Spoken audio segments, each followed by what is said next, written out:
question. Oh, well, the question over here is closer, sorry. Hi, Alex from Holla. Just wanted to ask what you think the social media space will look like in 3 to 5 years. My really quick answer is, I think people ran to social media away from, again, the screaming marketing people, and I think if we go too aggressively into it, they might run somewhere else and hide. Something that is big and growing is private niche networks. You won't see them around, you won't be able to join them because you won't be allowed to join. Facebook began as just Harvard University students and was this beautiful tight little group that was interconnected and no one could advertise to it. So I think the more we push and scream, the more people will run the other way. I suppose the only other thing I'd throw in maybe is I'm sure it won't be the likes of Twitter, but I've also got a funny feeling that if we don't engage now with Twitter, then we won't understand or be ready for the thing that comes next and how it affects our businesses. So that's why it's worth getting involved in all these things, even if they're only temporary.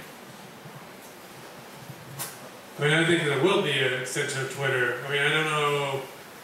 It's the conversation, and that's what was the revelation, I suppose, of Twitter, is that it had managed to encapsulate this distributed conversation, which, you know, it's still obviously a real minority of people are engaged in that.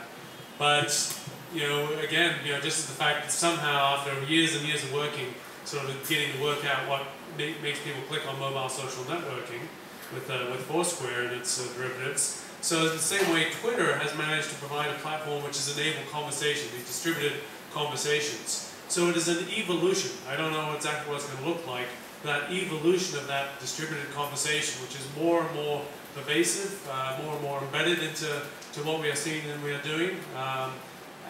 It may not be the Twitter company, it may be in other companies or maybe other things, but it is that distributed conversation which will be really central. I think you know, Facebook is beginning to go that way as well, through the acquisition of friend feed, through the way it's happening. I've seen Facebook being far more conversational in the last 6 months even. And you know, the other tools are coming up. So whatever it is that really brings, you know, I've always had this vision of the global brain, you know, the neurons on the people on the planet being as the neurons in the brain. Twitter is the first manifestation of that.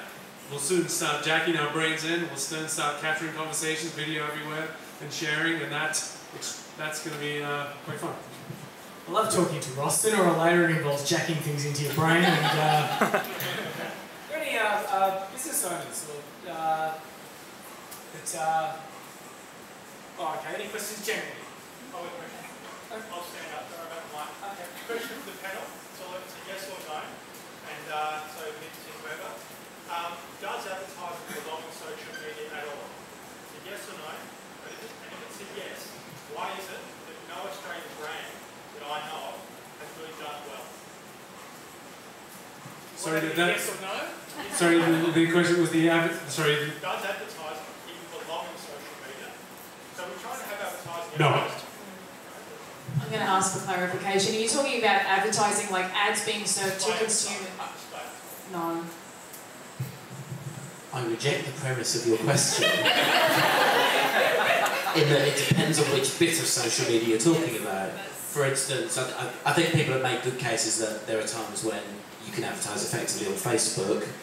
I can't yet see where someone might do it on Twitter, for instance, or again, you might see something wonderful coming up through Foursquare. We're probably too early to say on that one. So it depends on the individual social media channel within social media, but I think that the point probably is whether you're intruding on the conversation or not, and what you absolutely shouldn't do is intrude on the conversation.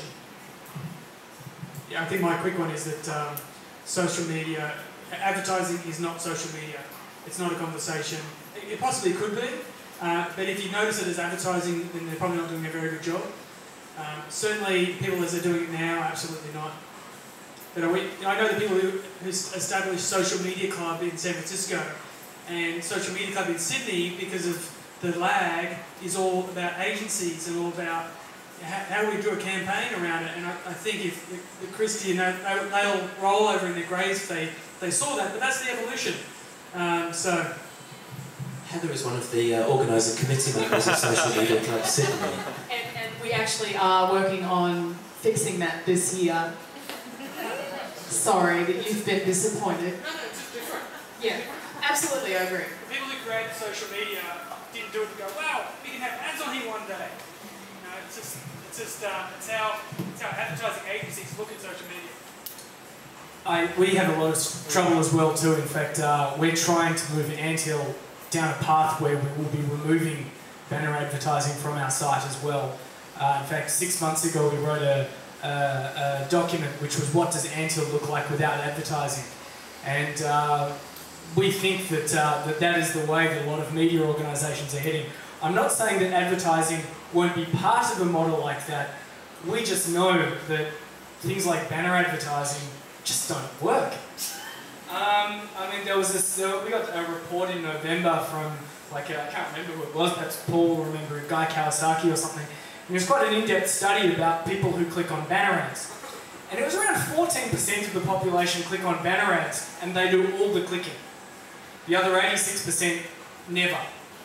So it's like saying, let's market my product to only people who are left-handed, and forget about the rest. You forget, though, of course, about the enormous branding power by the just having seen the the branding power, that's right, that's right. It's kind of like the internet version of outdoor advertising.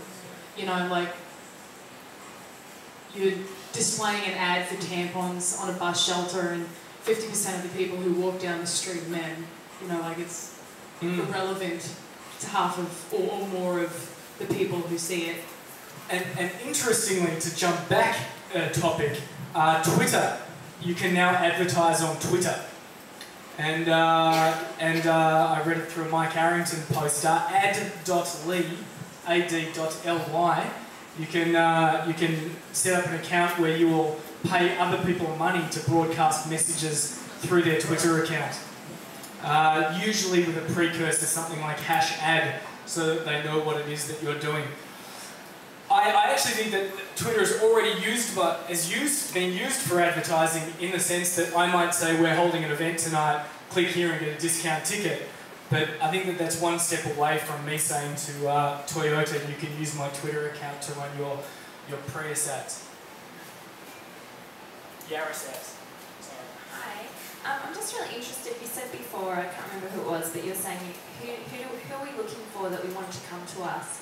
And I think that that's kind of something that I'm grappling with at the moment is I want an audience, but I want them to be loyal and useful. I don't want just random people who aren't going to do anything for me.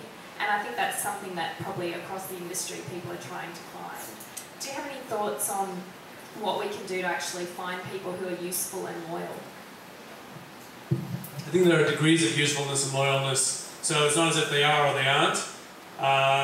So the first thing is no. Obviously, no. This is the profile on any number of demographic and behavioural factors. So that's the first starting point, and hopefully you've got some kind of history, business history, to be able to point to these are the ones who are the most engaged, who can be the most engaged, who spend the most, who are the ones which are building our presence, are reaching into new markets, etc., etc.